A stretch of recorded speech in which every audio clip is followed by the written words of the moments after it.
Oh, say can you see by the dawn's early light what so proudly we hailed at the twilight's last gleaming, these broad stripes and bright stars.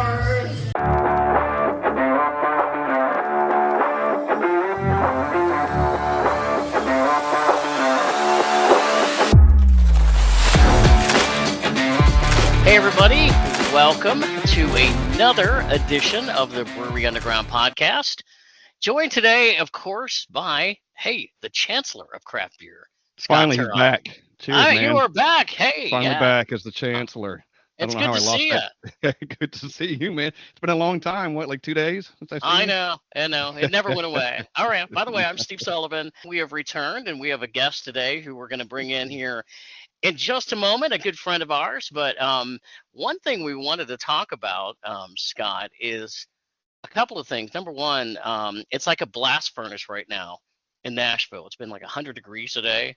In the last couple of days, it's been that way too. We went into downtown Nashville. We tackled the whole area of downtown on this past Saturday for the Preds Beer Fest at Bridgestone Arena. And man, I'll tell you what, are you still recovering from that thing or what? It took me a full Sunday to get through that. Yeah. But the nice part about where it was, obviously it was so hot outside, it was in an ice arena, right? An ice rink. Yeah. So it tends to be a little colder in there. So that was pretty nice, man. We got to meet some other podcasters that we know a little bit. The Foamy Heads, we talked to those guys for a bit. We drank a bunch of beer. Our friends, Dark Shadow, won Brewery of the Beer Fest. They did. Congratulations to them. Mm-hmm. We saw our friends Chad at Tenfold, some other people that we know throughout the day. Just, I don't know, it was like almost like a homecoming or a family reunion kind of thing. It was. The beer was flowing all day long. All the beer that I had was fantastic. Got a pickle beer from Dark Shadow, and I think a bunch of us did too. And there's so many people that I could shout out and tell their names and say it was great either meeting you or seeing you, but they were far and long and many, and we just it was great that we saw everybody there, and I can't wait to get back to that event next year. Yeah, and got a couple of leads for possibly future podcasts. Yeah. Too. People that we know through somebody else or some new people that we've met. So that was cool, and maybe some cool stuff coming up because of it. It was, yeah, definitely. Well, you know what? I want to talk about something because after the Preds Fest, we went to one of our favorite places where everybody knows your name, and sometimes they know my name too. They do. At Deep South Growlers. Man, I had my first ever, I can't even, at least that I've rated, from Exul. Is it Exul Beer Company? Zool. Thank you. Zool. I knew I had that right. Zool Beer Company in Knoxville. Mm-hmm. I got a sour fruited. It was a PB&J mixtape. Yep. And I got to tell you, that thing was fantastic. I rated it as a 4.25 on Untappd, and I would go back for more. The thing was a really, really great beer. I had to give a shout out to them. Yeah, it's a great beer, and they've 3 or 4 different styles now with different jellies, so it's very sought after. I think there are 2-hour lines when you go to Zool sometimes when they release that stuff. So. Yeah. And you can see why. Yeah. Yeah. Pretty I good really stuff. can. All right. Well, without further ado, let's talk who our guest is today. Go ahead and bring him in for us. Yeah. This is a guy that before you and I started anything, before we started our website, podcast, social media, we were looking for influences in somebody doing what we were wanting to do. And this guy was doing it already. So his name's Joel Geier from Brewery Travels. And I only said that hesitantly because I'm going to say Brewery Adventures at least once during this thing. So Joel, welcome, man. We appreciate you being on with us. Yeah, absolutely. I'm glad to be here. And funny, I have a friend that is also that is Brewery Adventures. So, we kind of joke about the fact that, it's there's only so many words that for people that like to go and visit breweries, there's only so many adjectives and verbs that you can kind of toss in there as descriptors. So, you're bound to have some similarities. And but yeah, no, I appreciate being able to come on here with you guys. I know I forget how long ago it was that when we first chatted about you guys looking to kind of undertake some more I don't know if professionalism, but doing the website and the podcast game and all that kind of stuff. But glad to see it has all come to fruition for you guys. Yeah. Hey, are It you has. drinking anything tonight, by the way? Oh yeah, good call. I'm going to be shortly. I did not grab it beforehand. I was getting the kids to bed and didn't think to grab anything, but I actually so I'm visiting my parents in Minnesota. But I brought up my dad a hazy IPA called Hazy Town from Third Space Brewing in Milwaukee, where I'm from. All That we'll right. be drinking here later tonight that I know is supposed to be. I have not had it yet. It's a one that I have not been able to try. So excited to try that. They're one of my kind of favorite kind of go-tos there in the Milwaukee area. But yeah, I'm. What about you guys? What are you guys drinking? I am All right, let's see. drinking, and he just mentioned that we ran into our friends Tenfold Hmm. at the Preds Fest over the weekend, and I am drinking the Tenfold Business Hippie, which I've had before, and this is a pretty good beer. All right, very good. And I have got it's called Almighty Julius from Treehouse. I believe they're out of Boston, Yes, Charlton, Massachusetts, which is yeah, right outside Boston. just right outside. And they now have like what, 4 locations? Like they because they were so trendy early on in the hazy IPA game, and now they are just bonkers in terms of because you used to have to go to that one location to get their beer, and they've thankfully become more accessible. But they are an absolute world beater when it comes to the IPAs. That is for sure. They Yeah. are, and I've not been, but I've heard that you stand in line sometimes to get their Oh yeah. stuff. Oh yeah, and I'm hoping to go back to New England next year possibly, and I really want to get out. They have a location out on Cape Cod that's right on the ocean, that I've heard is just phenomenal. So that is one on my bucket list that I'm hoping to get to eventually. Oh, that sounds awesome. Cool. Well, Joe, we've mentioned brewery travels. You are involved in a lot of things under that kind of umbrella. Yep. Kind of describe what you do social media wise and Yeah. where all this comes from. So kind of the synopsis is that I've traveled to breweries for a decent amount of time now. I went to my first brewery during my senior year of college in 2015. My wife has worked as a travel nurse and for the last several years has worked remotely as a nurse practitioner. So we pre-kids and with kids, we have traveled the country living in a variety of places, enabling me to visit all of these breweries. And I kind of started these social media accounts early on in my travels. I had been to maybe 30, maybe a couple dozen, as a way to, one, essentially track my visits in a way besides just doing the spreadsheets, and two, to share. I was to share the experiences. I wasn't really expecting it to go a whole lot of places, but I just thought it would be kind of a fun little thing. And I post about every single one of my brewery visits now, all 1,300 and, well, 21 of them now. And like I said, the Instagram and the Twitter are the primary means of doing this. I have also done podcasting. I've had the Brewery Travels podcast, which I now am not currently doing, but I'm also, all the episodes are still all out there if you search for the Brewery Travels podcast. And I'm working now more on, even though we're still traveling some, I'm also working more on doing content around with the Wisconsin beer scene, doing a live beer show with some other Wisconsin beer journalists called the Badger Beer Hour, and doing other content more local now that we're going to be kind of more home based now that my daughter's starting school. So it's kind of a fun way to, I was able to do all this traveling and now I get to focus in on the breweries the place that I call home and that I love.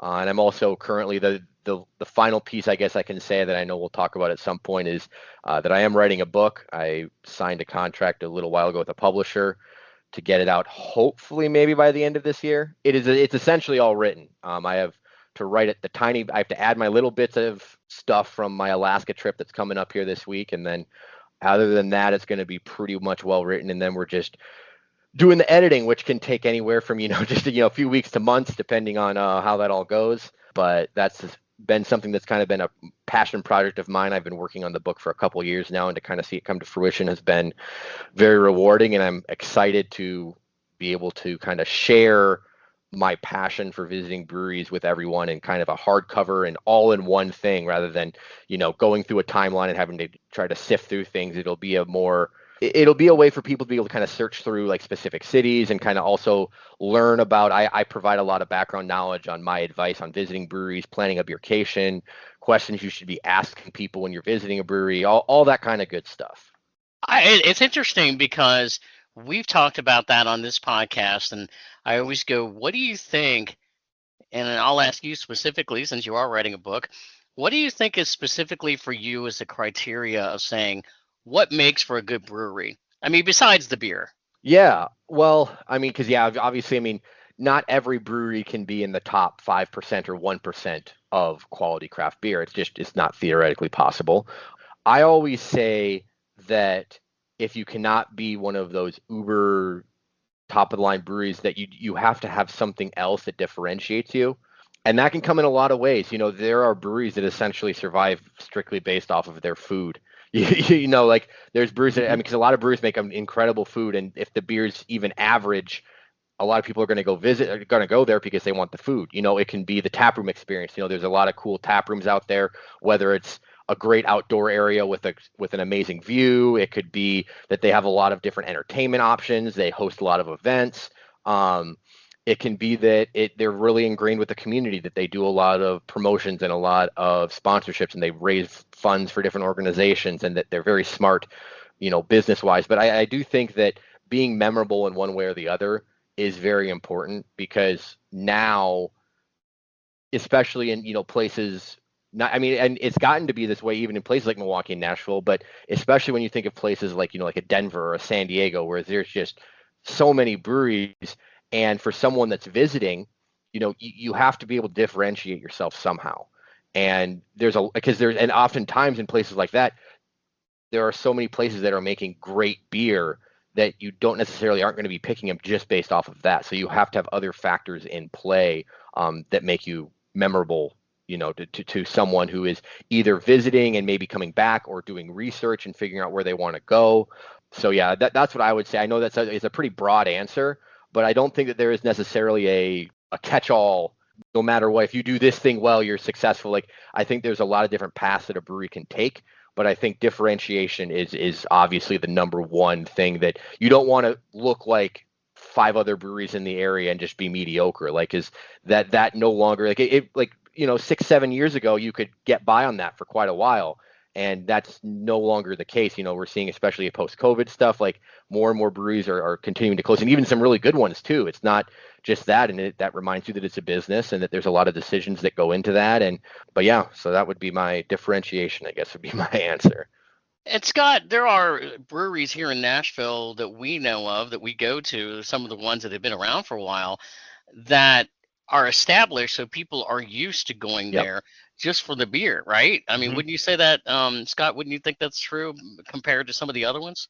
Yeah, for sure. You've got your big hitters here, but even those guys still have to keep up with the Joneses. Yeah. When we've talked about this many times, whether it be adding cider or seltzers or something someone else can drink that doesn't like beer, full bar. Grayson just opened a cidery because he wants that diversity, So I don't think you can just sit on your hands, even though you're one of the big dogs in town, because there are other ones that are doing other things too. Well, and more breweries are popping up in different areas too. I'm sure this is in Nashville, where more neighborhoods now have local, if not one, multiple local breweries. And so back, 10 years ago, when there were a lot fewer options and people were more traveling, and they had to go to like you were saying, the bigger names. They now maybe have craft breweries close by that they're visiting instead now, because it's more convenient, and the beer may be just as good. So that's the other thing too, is that you have to do, like, there are breweries that I know that have done a very good job adapting. The breweries that have been open since the 80s or 90s. There are some that have done an amazing job of adapting, and there are some that have not, and you can tell the difference for sure. Mm-hmm. And I'm curious as to what you're talking about, Joel. What are some of the areas? Do you see in different parts of the country where you've been, where you're seeing more of this evolution, where we're not just serving beer here. We're serving, as he said, ciders and seltzers, but also I mean, we've been to breweries where they've got pickleball now. They're allowing people to bring in, like their dogs and kids to have fun and do other games and activities. Have you seen that in other parts of the country as well? Do you see that as Yeah. a growing trend? I mean, I think, this is the seltzer thing, and like you kind of mentioned, to a certain extent, whether it's ciders or wines or full bars, but I mean, the seltzers are kind of the big thing that have the last couple years become the trending thing, where you now see. It was not that long ago that there were no craft breweries that were making their own seltzers, and now most places have multiple breweries making seltzers. And if they don't make their own seltzers, they probably have a seltzer either on tap or in cans. Not all of them do, of course, but I would say a fairly high percentage do at this point. And that kind of shows that breweries don't want to lose out on consumers just because of changing palates and changing dynamics. And I do think that there were kind of runs with different beer styles. Like I think back to when the cold IPA had a moment, or the way that sours have completely kind of changed in the last decade and gone from, now there are all these big fruit, when the big fruited sours became popular. But breweries that are able to understand those waves and jump on them early enough, because that's the thing too, is that you don't want to necessarily be the first one to adapt, but you also don't want to be the last one to adapt either. Because you want to be in that early kind of forefront so that you can make sure that you're getting that market share. But at the same time, it's a tricky thing. I mean, I do think it is becoming more complicated for breweries because of all those different dynamics that they're now having to account for. It's not so simple of, okay, we're whipping together 8 to 10 beers to have on tap, and that's what we're going to go about the day. Most breweries now may have some flagships, but they're also constantly having to crank out new stuff pretty much almost weekly. So it is interesting to see how they handle that. And another thing that's growing on top of ciders and seltzers are non-alcoholic beers. Oh yeah, that's the other one. Mm-hmm. Yeah, that's another. I mean, everybody's got one. You're seeing it in multiple styles. I had one at the Preds Beer Fest the other day, and it was a Sierra Nevada. And it was one of the first tables when I walked in, and I didn't know it was non-alcoholic beer until I turned back around and looked at the package. Yeah, we were talking about that. Yeah. Yeah, but if I hadn't known that, I was drinking it. It didn't taste different than anything else. It was just fine. And I think that game has gotten a lot better too. Again, absolutely. It keeps people in a place. It brings more people in. Somebody comes in, I don't like beer, I don't want to drink, I'm going to be the DD. Shoot, now they can stay for a long time. Yeah. Absolutely. I mean, the NA game has definitely been upped a lot in the last couple of years. I mean, you now have I'm just thinking locally, I know of a bunch of breweries that have done the NA thing for the first time recently, and some of them have now done multiple brands of their own beer in NA.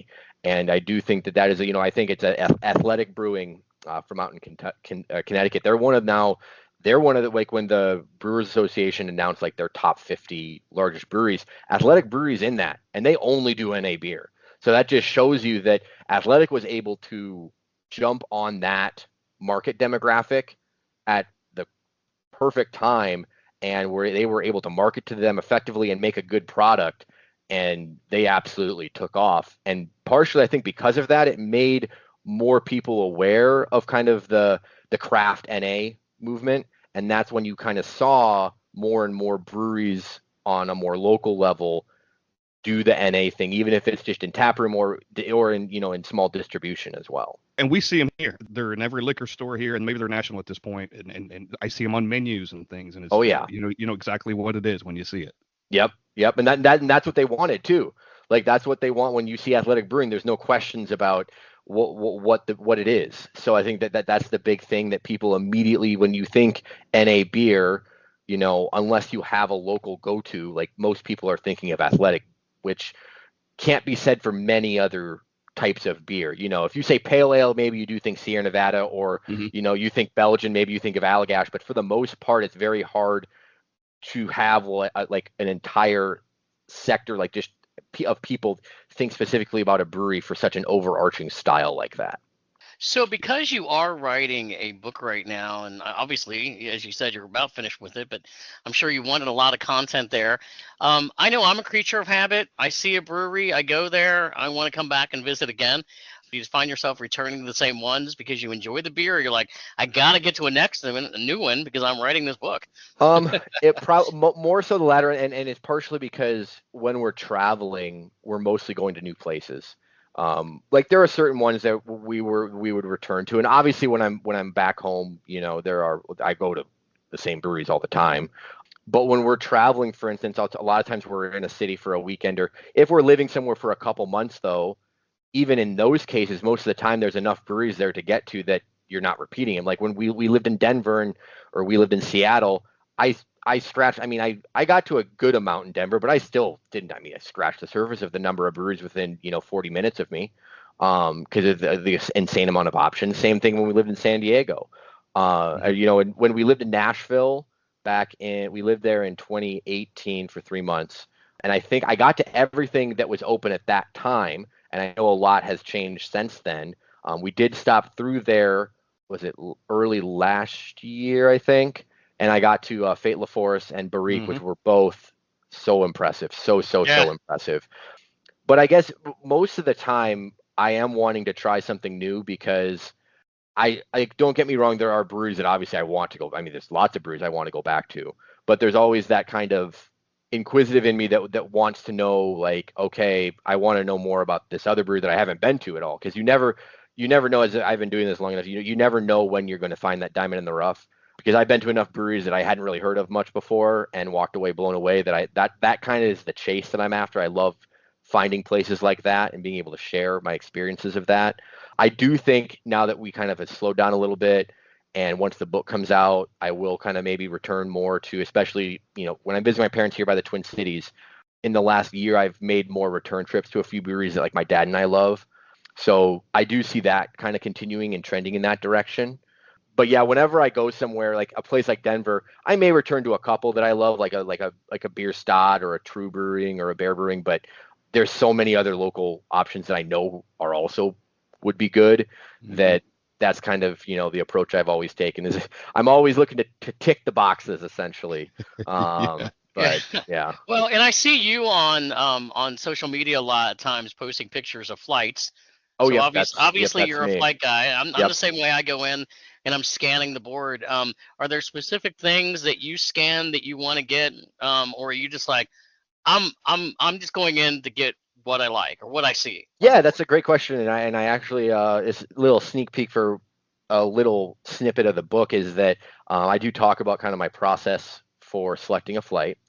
All things equal, if I walk into a brewery and it's just, if it is a run-of-the-mill visit and there's nothing special about the breweries, the flagships or whatever, I normally will get something light, something dark, something hoppy / basically an IPA, and then a wild card, based off of what I'd like, what I'm kind of feeling that day, or what the brewery is known for. But one of the big things I always try to ask a brewery, if the brewery is absolutely swamped, obviously I'm not going to take time to try to quiz the bartender on stuff. Yeah. But I like visiting a brewery when it's on slower time, when it would be slower. And I always want to ask about, okay, are there any flagships? Because sometimes breweries will have that. Like if you do your research, breweries will have it noted what are their flagships or what their year rounds are. But a lot of breweries don't. And so you're going in sometimes blind, and you want to know what a brewery is best known for. Are you best known for your IPAs? Are you best known for your lagers? Because that can shape your flight. Because if you go to a brewery and all you want to drink is IPAs, but they have one IPA and like 6 lagers and they're best known for their lagers, you want to make sure that you're drinking what the brewery is best known for. Otherwise, well, I guess I shouldn't say that. You drink what you like. When you're doing what I'm doing and you're trying to like get a representation of the breweries for sharing purposes for people visiting, or, like I said, for my book, that I'm doing that. That is my approach, is finding out what the brewery is known for. Like the one example I always use is that early in my travel, this would have been back in 2018 when we stopped in Dallas at Peticolas Brewing, and I had no knowledge of them. And I asked them, hey, like I was filling out my flight and I had one slot left. I was like, hey, what should I get? He's like, well, we're known for our Velvet Hammer, an Imperial Red Ale. It's our flagship. It's 9%.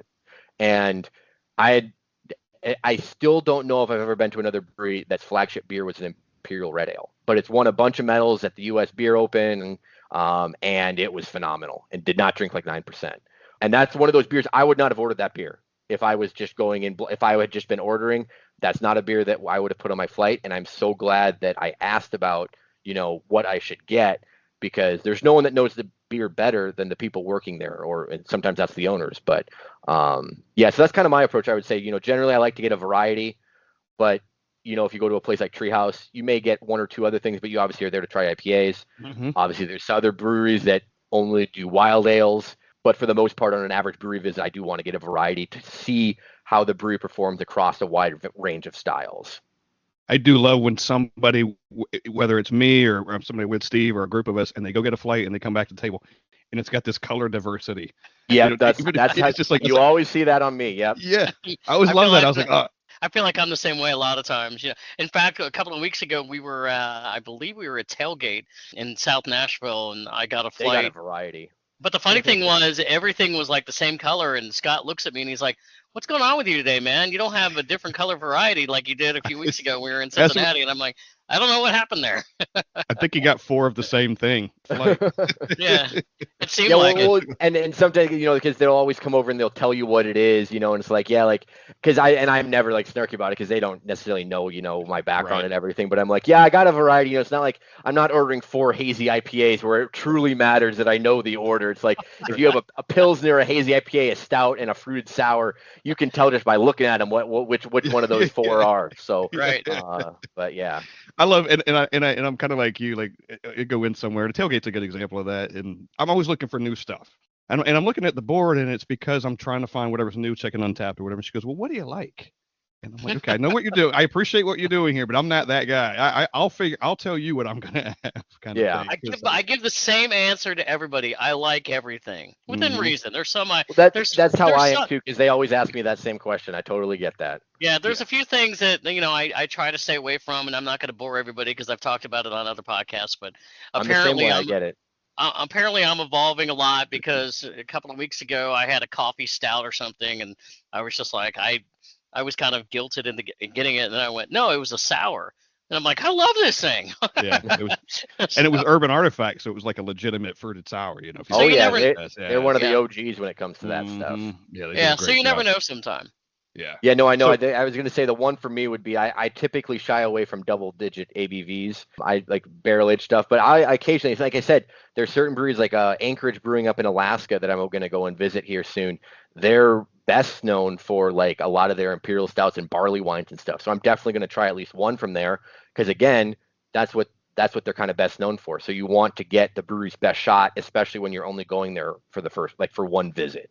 That's kind of my take on it for everything. Yeah. Question, and it's going to sound obvious, but I've asked this question once. We had a guy, Kendall Joseph. He lives in Tennessee here, and we had him on, and he visited every brewery in Tennessee last year. That was his goal, right up to the last day. And I asked him, I said, so what is the criteria for a brewery? And it seems obvious, but some things are kind of borderline whether it's a brewery or not. So do you have your own set of criteria for that? Or Yes. So I've kept separate lists. Like I do take, like I have on I color code my spreadsheets. For a long time, I would only count a brewery once, even if I visited multiple locations. And now I do make a note. I will go to other locations and I quote unquote count them, especially if they're, multiple breweries, but I have it in a different color on the spreadsheet. And I mark it and I don't label it the same way because there's different ways that people can do criteria. I know people that will only count it if they physically brew on site, which is a good criteria to have. They won't count. So like a tap room, if a brewery is a tap room only and they don't brew on site, they won't count it. But I personally, like I said, I try to keep it separate, but at the same time, all lumped together in some ways. I think it's important though, once you have like the quote unquote your approach to it, just to kind of stick to it and to go with it from there. Because again, this is all kind of arbitrary. We're all doing this for fun. There isn't, it isn't really a contest. So like you're doing it for your own enjoyment. That's kind of, because I have been asked that question multiple times. And like I said, I know a lot of other brewery travelers and people do count them differently to certain extents.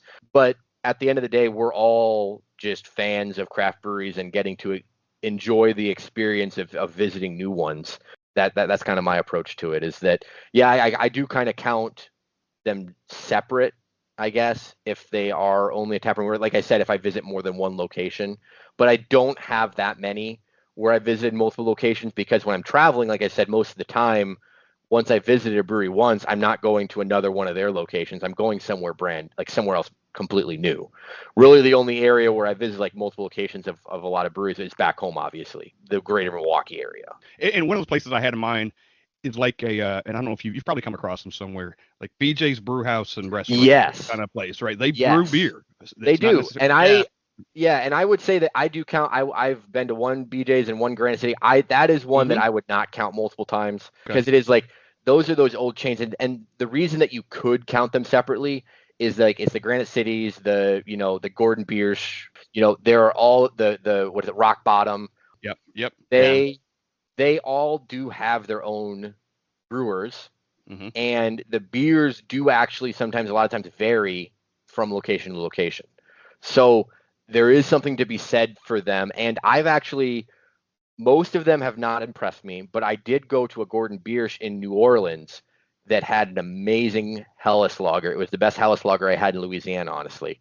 And I did not peg that going in. I was just going to go pop in just to check it out because it was downtown and it seemed like a cool little spot, and walked away very impressed with it. So I think those places can definitely count as breweries, but there is they are obviously different from what people typically would consider craft beer, because they're from they're from a very different day and age of the craft beer movement. They were the chain brew pubs were a very important part of the craft beer movement, but they are certainly a different sector kind of than what we typically think of currently.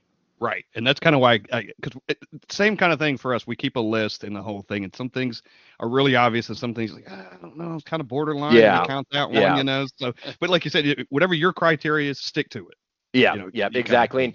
And like you said, there's not an official rule book anywhere that I've found, at least, for of all the beer travel. So I think, like I said, it's all in good fun. That'll be your next book. That'll be your next book. Yeah, there we go. There's the part 2. The volume 2 extended. Maybe we can be contributors. The judge us. Yeah.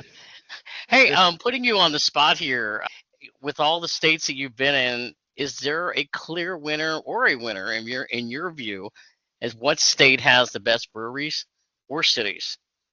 Yeah, well, states is tricky for sure.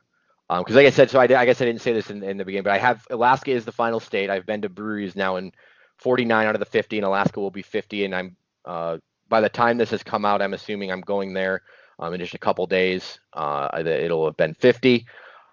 In terms of cities, I actually have that pulled up because I do an annual review at the end of each year, and I give out 20 awards for a variety of different things, from best dark beer, best IPA, best sour, to things like best taproom interior, best flight board, most surprising brewery, that kind of stuff. And I do have a best beer city large and best beer city small, because I separate large and small beer cities, because I think when people say what your favorite beer cities are, I think you really do have to separate them, because they are completely different experiences.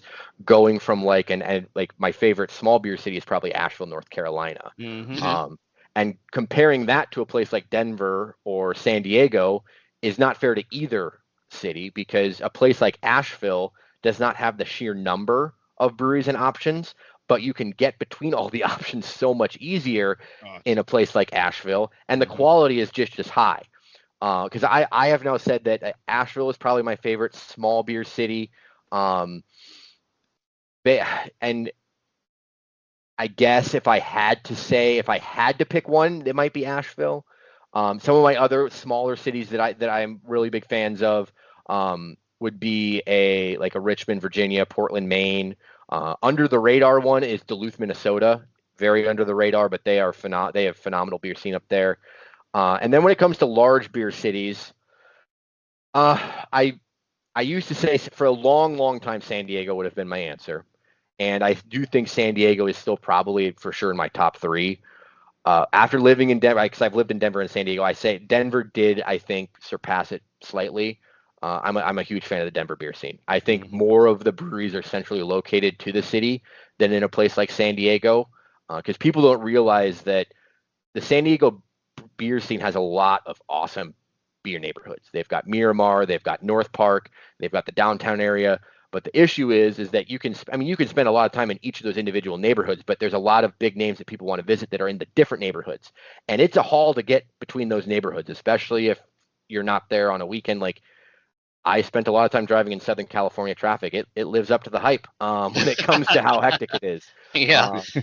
So I would say, but San Diego and Denver, and I would also throw in Portland, Oregon, and Seattle.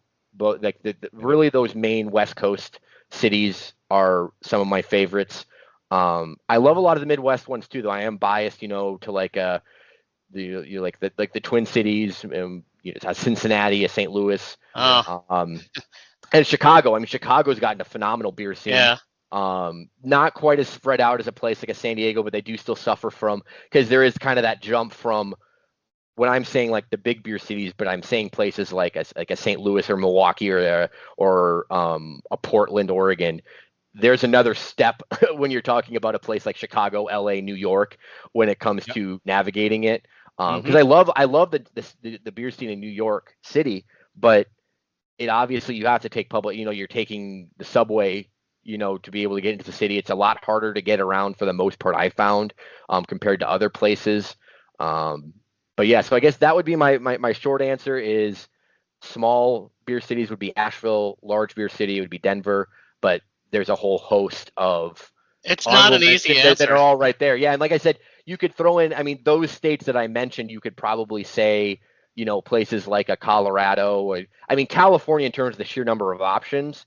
But again, when then you start talking about per capita, it's like, how do you factor in per capita? Because it is kind of unfair when you're talking about a place like, well, of course, California has the most breweries and the most great breweries because of their population out there. I mean, that's obvious. And then, you have the Pacific Northwest, you have New England, a place like Vermont. I didn't mention Vermont, Burlington, and like the whole rural landscape of northern Vermont and all the breweries that dot that area.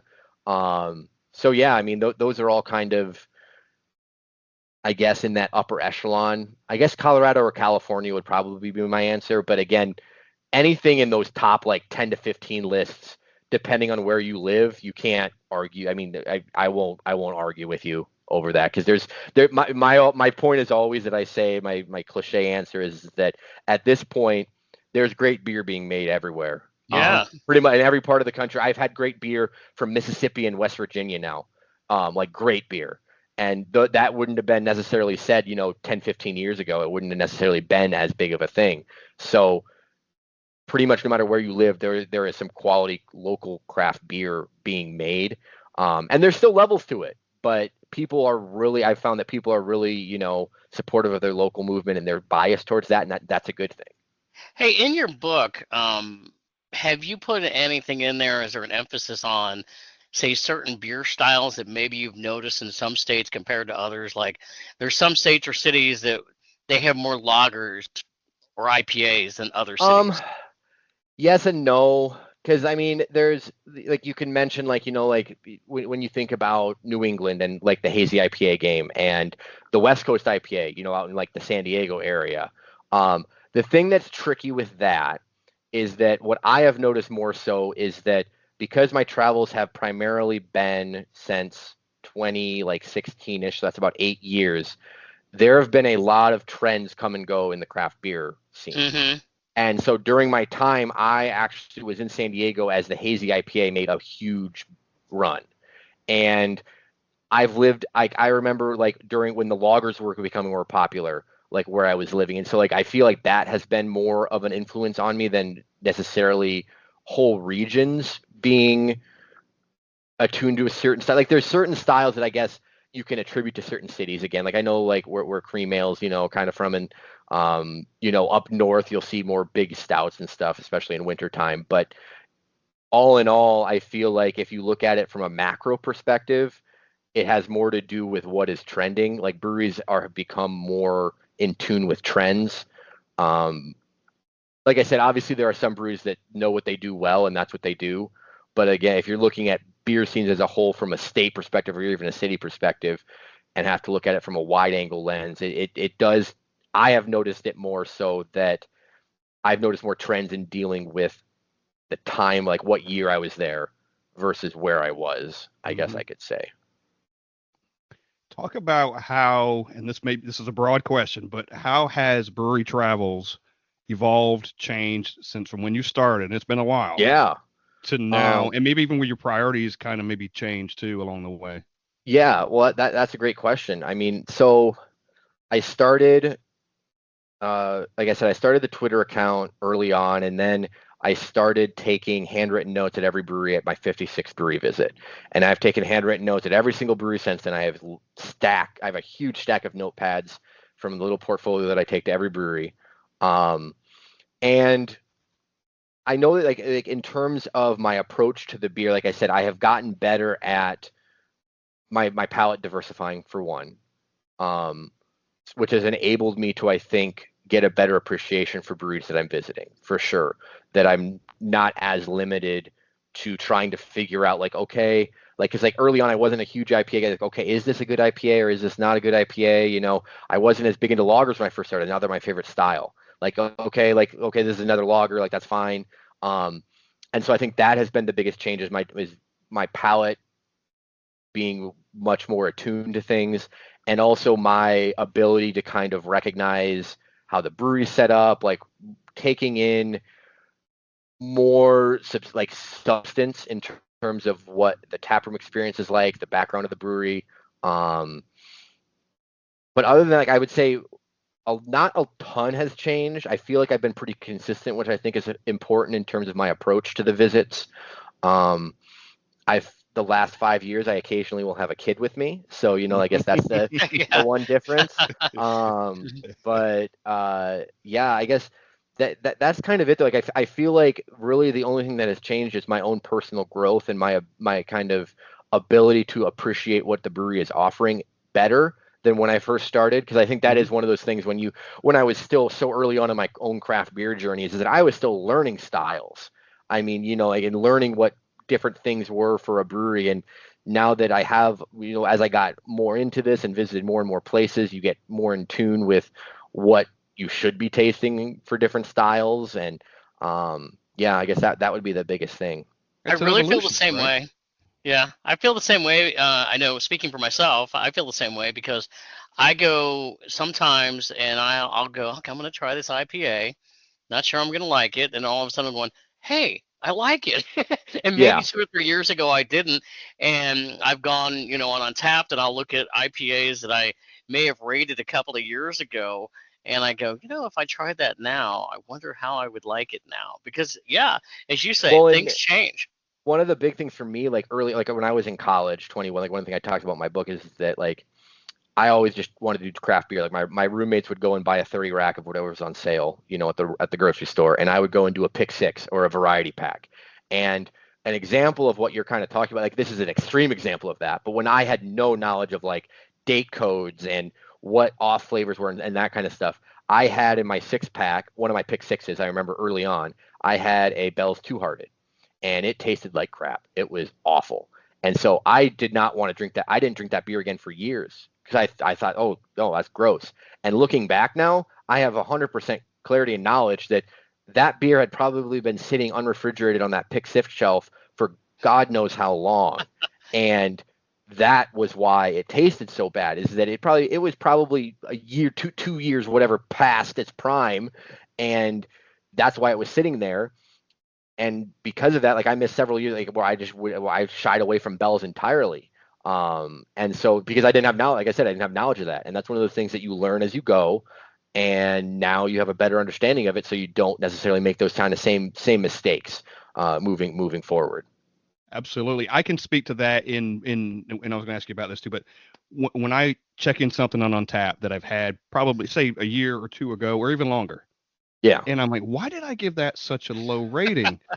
And I think some of that's an evolution. The palate change. You know, maybe I didn't like that style as much as I knew that. Lagers is a good example of that. And now I'm like. Yep. My rating system has changed a little bit over the years too, but there is an evolution to some of that stuff. And you go back and you're like, man, why did I give it a 2.5? I love this thing. You know, it's I won't say it's silly, but you do learn along the way. I mean, and palate, like you said, palates change and palates adjust. And that's why I always tell people that you got to try stuff, you know, again, because like I said, I know I said earlier, drink what you want to drink at the thing, but make sure you're also trying different things, especially if a brewery is known for certain styles, because that's when you talk about Urban Artifact, like if you don't like sours, still go to Urban Artifact and try them, because you never know, like if you go and try it from a place that is like world renowned for it, you may find out that you do at least like, okay, like I can drink this. This is okay. Like you may not like it when it comes, from a mediocre brewery, but that's why you got to keep trying it, and find some that you may like. Right. It's what they do. Get what they do, like you said. I've got a question, because I think about this too, and I wish I had started well a long time ago. You said at number 56, your 56 brewery. Yep. That's when you started kind of taking good notes and whatnot. From that point on, how did you go back from 1 through 55 and kind of record those, or listen, just memorize them? Just try, you know what I mean? Like you didn't have any good notes. I didn't. I would remember, like because I would take, after I got to about 20 maybe, is when I started the spreadsheet, and I hadn't been to that many at that point, so it was pretty easy to like remember like where I had gone and everything. And I would go through after I went to a brewery visit, and I would add to my spreadsheet. And the reason for the note taking is that it was actually, like I said, this would have been early 2016 maybe, or it may even been late 2015. No, it would have been 2016. And I was here in the Twin Cities with my dad, and he went to 4 breweries in a day, and I got a flight at each one. You do the math there, that's 16 beers, different beers that you tried. And even if I was only at that point, I was just trying to record what my favorite beer was for my spreadsheet. It's still a lot to keep track of, and trying to remember like what you were going to rank, like the tap room, because after you go to that many breweries in one day, all of a sudden it's like, oh man, I don't really remember exactly what I had, because not all of the flight boards were labeled with what the beers were. I think there was a couple that had like the chalk, so that way you could figure that out, but some of them were completely unlabeled, and I didn't have pictures of like the tap list or anything, so trying to figure that out. And that's where I was like, okay, when I'm going out and I'm visiting multiple breweries, I need a better way to like keep track of this, rather than just relying on me trying to remember things.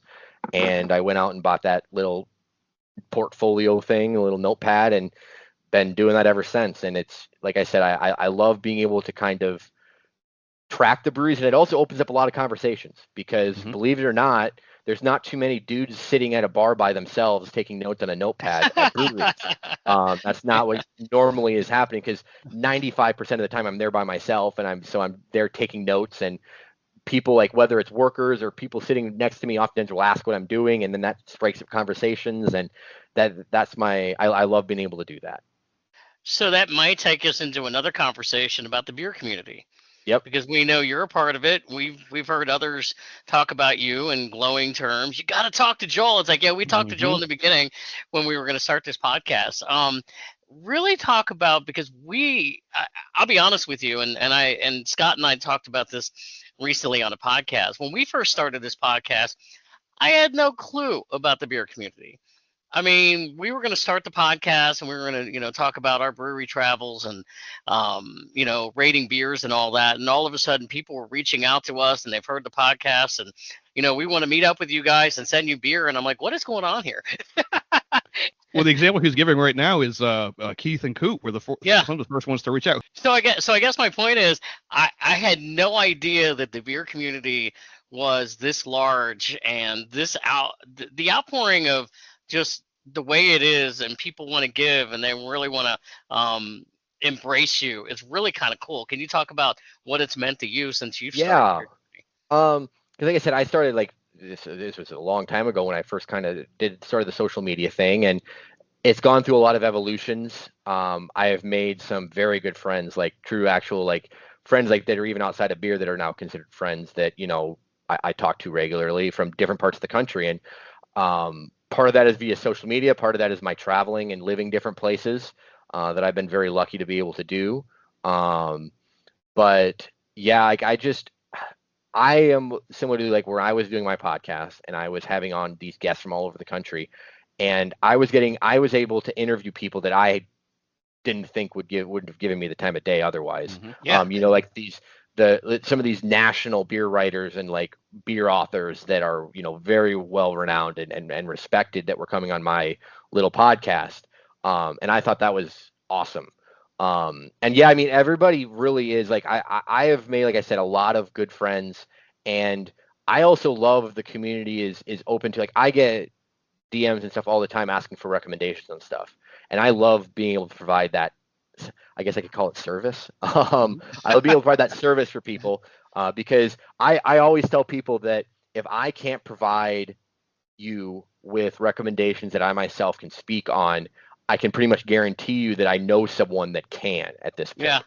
Because of my travels, my podcast, all that kind of stuff, that if I can't point you in the right direction, I know someone who is able to do that. So it is something that, because the craft beer community has all these fingers pretty much now all over the country, once you are in and you're able to make some connections, these other people have connections, and it really kind of broadens your horizon fairly rapidly, if you're able to get in and talk with people. And we've had the same thing. We've had people reach out to us, and asking us, hey, we're going to be in Nashville. Can you guys recommend, 3 breweries that we can make it to? We have time, or, 5 breweries or whatever. So I think that's fantastic, and I love doing it too. It is. And we've got Hill Tappers that are coming through July 5th through the 7th. And they're like, hey, what are some recommendations? And come hang out with us. Yeah. That time too. So you just love that. And we did the same thing with Keith and Coop. They came through town right after they hit their 1,000th brewery. Yep. Came through here. We got to go hang out with those guys for a bit. That was a great night. And I know. I got to hang out. I got to hang out with him at a brewery in New Jersey. So again, like I've gotten to meet up with a lot of people in pretty much every corner of the country at this point. So I'm definitely lucky that I've had the opportunity to meet up with people in person. A lot of times it's been with, my favorite has always been after getting to have someone on my podcast and then being able to meet up with them down the road. Because sometimes I had already met up with them, but it's fun to be able to be face to face and enjoy a beer at a new brewery together. That's always my favorite experience. Absolutely. And we do it. We've done it here. We'll say the majority, probably the majority of the breweries that we've had on have been from Nashville. We're getting started and some of the local stuff, but then we go see them. We'll go to the brewery and see them. I was at Tenfold today and I saw Chad at the, you got to see him, you support them, say hi, and they become familiar to you and you become familiar to them. Yes. So along those lines, when you travel, and aside from saying, hey, I'm coming and I'm going to come visit your brewery, do you get recognized? If you're just sitting in a tap, I've had that happen a couple times. It's not like I'm not like a celebrity status anything. I've ran into people a couple of times that knew who I were, but no, I typically, like I said, I do post about cities that I'm going to occasionally, but it's pretty rare that I'm messaging breweries ahead of time. Like I'll tag breweries maybe, but I'm not messaging them necessarily to try to talk to me, because sometimes depending on the timeline, I may not have more than 20-30 minutes, and I don't want to seem rude if I'm trying to like push them off on stuff, and I also, like I said, I also just want to go and visit as a normal patron. That's my other thing too. That's my primary kind of objective is that I just want to go in and enjoy your beer and atmosphere for what it is. Obviously there's been a couple situations where that wasn't the case, and I was able to kind of get the doing the fun background solo tours is a lot of fun also. It is. I actually just got a message from a brewery in Alaska about doing that, so we'll have to see about doing that, but so it's fun either way, but that is a good, I do like that. Yeah, it's neat. I mean, because you're in that world, you'd say maybe not a celebrity, but you're in that world, you're known, you're kind of, you're big, you're really an influencer. Obviously, you've been doing it long enough. I've had what I've had happen before too is when I've posted, like if I've posted a story or something that I'm at a brewery, sometimes I'll have a worker come up to me and that says, hey, we just saw your post or anything, and then they'll and it's the same thing with the notebook though too, is that's what draws in people more so than anything else, is the notebook. And I've picked up a lot of followers because I've been writing in a notebook, both from people working behind the bar and sitting next to me at the bar, that always are curious about it. Because like I said, like I said earlier, that is not a typical thing to be happening, especially if you're there on a Saturday night and people are out playing games and having a good time, and then I'm just over there, with my pen, just like scribbling on paper. That's not your typical thing. He must be some beer reviewer or something. They always assume that I'm like writing a review, and I'm like, well, kind of, but not really, like, because I don't ever openly trash breweries on social media. That's not my place. I will be very blunt with people in messages, and like if they're asked for recommendations about certain breweries or certain places. But I won't ever like openly trash a brewery on social media. So I don't consider myself a reviewer in that regard, that I'm not open and honest is, I guess, would be the right word for that. Yeah. Because I don't feel it's my place. But yeah, so that is something that I've enjoyed, though, is having the people come up and being able to talk to them about what I am doing and sharing my experiences more so than judging them is what I And always say. Yeah. and I That's what respect you're doing that it for 'cause fun. yeah, and we're the same way because when we started this podcast, I told Scott, I said, I want it to be fun. I don't want us to be out there trashing anybody, any breweries or anything like that. We just want it to be positive. And, we're all going to go to places where maybe we don't like it or maybe we don't like the beer, but sometimes that's just a subjective thing. Yeah. And because I can count, like, I definitely can think of times that I've been to breweries and I'm like, okay, all of your beers have off flavors. This is not good. Mhm. But a lot of times, like, breweries are busy and the beer's maybe kind of mediocre, but it's like people are enjoying the beer and the atmosphere. It's not really my place. And especially early on, like I said, like when you're still like learning your own palate anyway, like it's kind of like I'm not really in a place. And even now, I don't feel like I really am in a place where I need to be passing judgment on every brewery that I visit when I'm doing it. Like I said, I'm doing this because I love doing it. I'm not doing it because I'm trying to determine, an exact numerical rating for every single place that I visit to share with, a captive audience. So, Mhm. Yeah, Right. and you don't want to burn any bridges and any of that stuff, and yeah, you'll be invited back, and yeah, it's all good. You're doing it for fun. yep. Hey, go back and talk about. You mentioned this earlier. The podcast that you are doing, the Badger Beer Hour. Yeah. So you're on with 3 other people. You guys you talk about the local stuff, and you meet Yeah, once so a we month. we cover we talk about the news going on because we cover the whole state of Wisconsin. Okay. And because we have two of us are in the Milwaukee area, one's in the Madison area, and one's in the Eau Claire area. So we kind of have different parts of the state, and we talk about the news going on. We talk about any beer related events coming up in the next month. We do an interview each month with like some sort of other person in the industry. I also have been doing a new series where it's called Badger Beer Travels, and I have like a logo that's kind of an offshoot brand of what my Brewery Travels logo is. And each month I pick a different kind of smaller city or town that has like multiple breweries, kind of under the radar place. Like I haven't done anything in Milwaukee or Madison because that's where most of the breweries are. But I pick different small cities and talk about the breweries there and highlight what they do and the beers and what their background is and all that kind of stuff. And we also track any openings and closings. I have a spreadsheet for that as well, of all the different breweries and in each broken down by county. So we know how many breweries are in each county and how many actual breweries versus, secondary taproom spaces and all that kind of stuff. So yeah, it's been a lot of fun as it comes more and more together. And like I said, its primary objective is obviously just sharing as much information about the brewery community in the state of Wisconsin as we can. That's awesome. You mentioned this too. After Alaska, Yep. you get back. Your daughter's starting school. You're going to be a little more permanent in that area. What do you have any plans? Where do you take this from here? Kind of staying more local, just doing some random trips here and there to go back to places, Yeah, that we definitely are going to still do trips. My wife and I love traveling. I mentioned we want to do a trip to New England maybe next year. If we go to New England next year, if we do a little trip around the New England states, that would get both of our kids to 50 states. Because Alaska is my wife's 50th, and I was hit 50 in Hawaii earlier this year. But yeah, other than that, it will be primarily trips, and then, like I said, having more of a focus on the beer scene in Wisconsin. For me personally, I'm always going to be looking to travel to as many places as I can in terms of new breweries. Like I said, we're an hour and a half from Chicago. There's plenty down there I haven't visited. My parents live up here in the Twin Cities. There's still stuff I haven't visited here. I need to visit. I mean, Michigan is one state that I have not visited enough yet. I've been to Grand Rapids once, stopped through Kalamazoo and Ann Arbor once, but I have not. So So in my book, I break down, the craft beer scene in pretty much every major and minor city. I've got like over 120 of them, 130 of them. But the two big misses I have are Houston, which kind of like that's kind of off on its own, and Detroit. And Detroit, I have flown through Detroit, but I have never been to Detroit.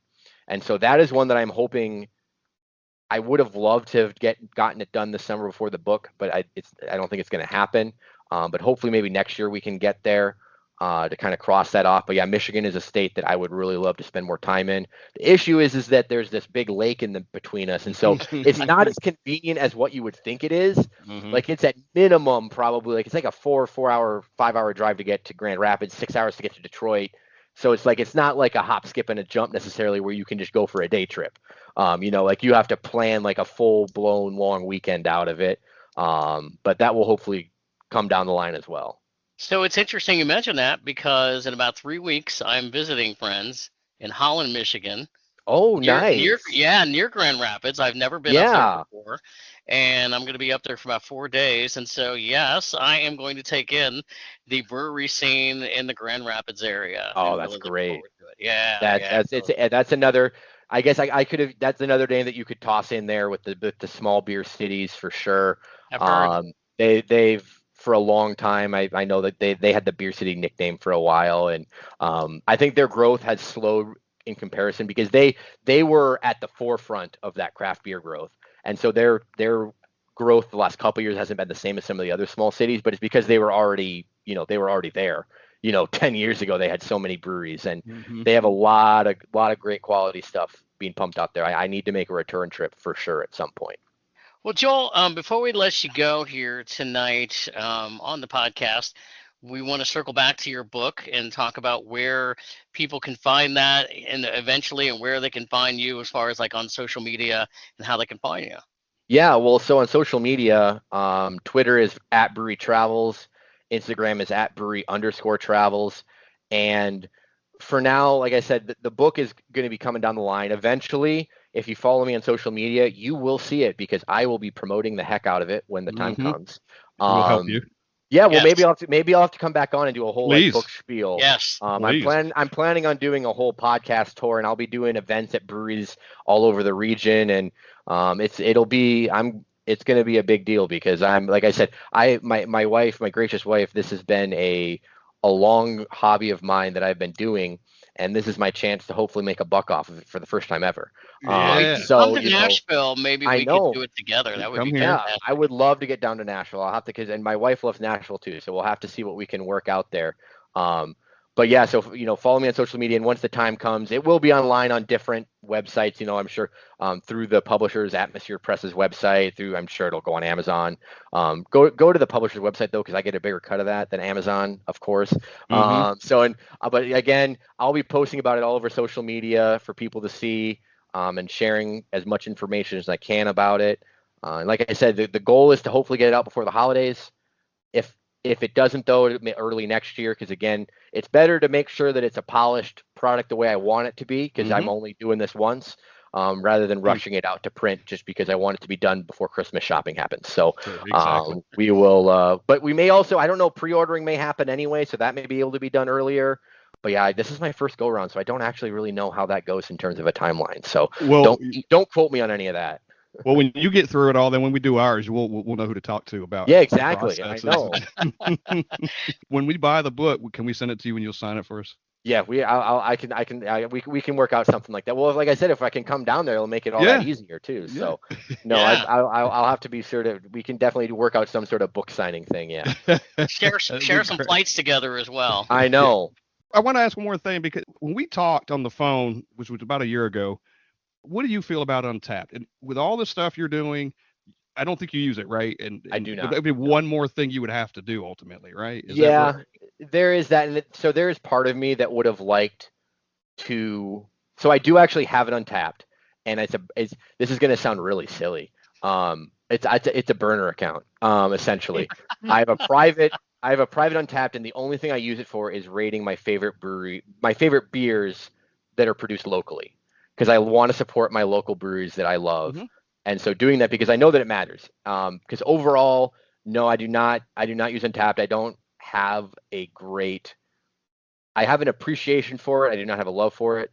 I think it's an important tool that people use it for when it's used properly. I also think it is a tool that is oftentimes used improperly, and it is something that can hurt breweries because certain styles are obviously favored on Untappd. The hazy IPAs, the barrel-aged stouts, the fruited sours are all going to tend to score better than your run-of-the-mill amber or your lagers. Even if the lagers or the ambers are world class, they're still not going to score as high as a good IPA. Like that's just the game, and that leads to the way beer distributors sometimes approach breweries.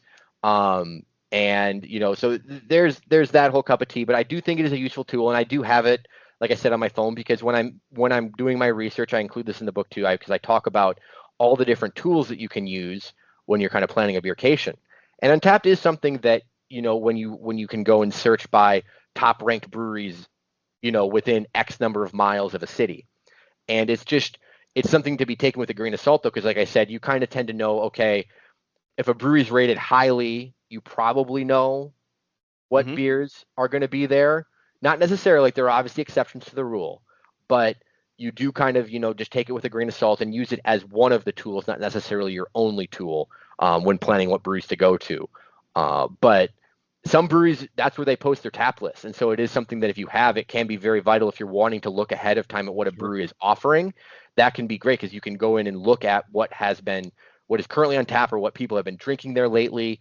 So yeah, I do think for people that use it to track their own beers, and that's really what they just use it for, especially because I know people that don't rate the beers, they just use it to track what they've had. Because I do think that is helpful, because then you can go back and know, oh yes, I have tried that, or oh no, I haven't tried that, I thought I had. Because that's one thing that I wish I would have done, because my notes are only for my initial brewery visits. And so all the local breweries that I've gone and had God knows how many beers at, I don't necessarily have a tally of all the different types of beers I've had at those individual breweries. So that is one thing looking back on that I wish I would have done more of. Maybe it's a situation where I had like I said, I've kind of started to do that a little bit, where I'll rate, if I go to a brewery locally and I really like one of the beers, I'll go in and rate it on Untappd.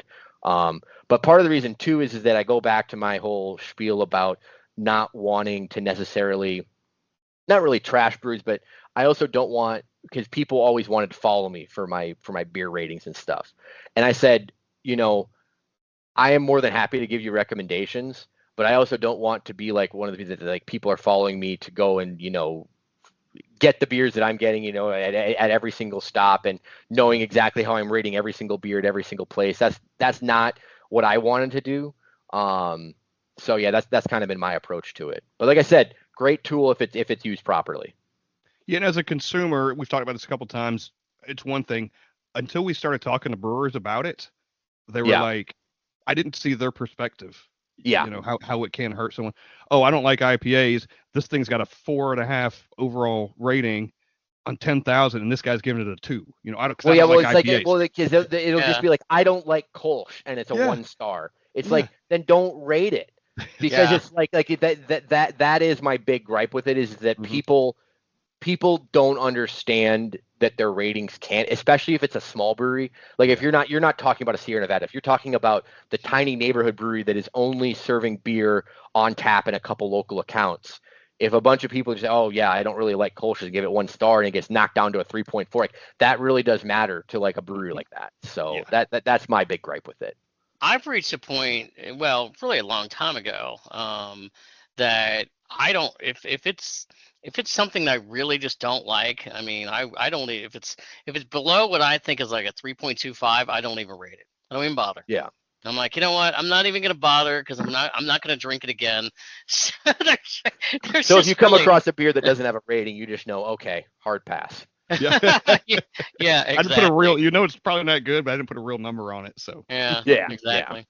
Because if it was, you would have given it something. So that's Thank exactly you. right. Well, great. This has been fantastic, Joel. We appreciate it. And as you said, I know we're going to have you back on at some point.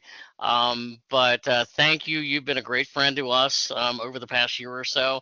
And this has been long overdue, but I'm glad we were able to get it done. Yes. Glad that I was able to hop on here with you guys. I'm thrilled that I always love, talking about my own beer journey with people, and getting to share my insights. And that's, like I said, that's why I'm doing the book. So it's always fun to get a chat with people that have a similar passion to what I have. All right. So I'm glad to see you guys thriving there in Nashville. Thank you, man. We appreciate you, and we follow you totally. I mean, we keep up with Yep. you, and obviously, we're big fans of yours. So, and a friend too. So we appreciate you. All right, Joel Geier, and we appreciate him. We're going to get out of here. This has been another fantastic edition of the Brewery Underground Podcast. For Scott Touron, I'm Steve Sullivan. Cheers.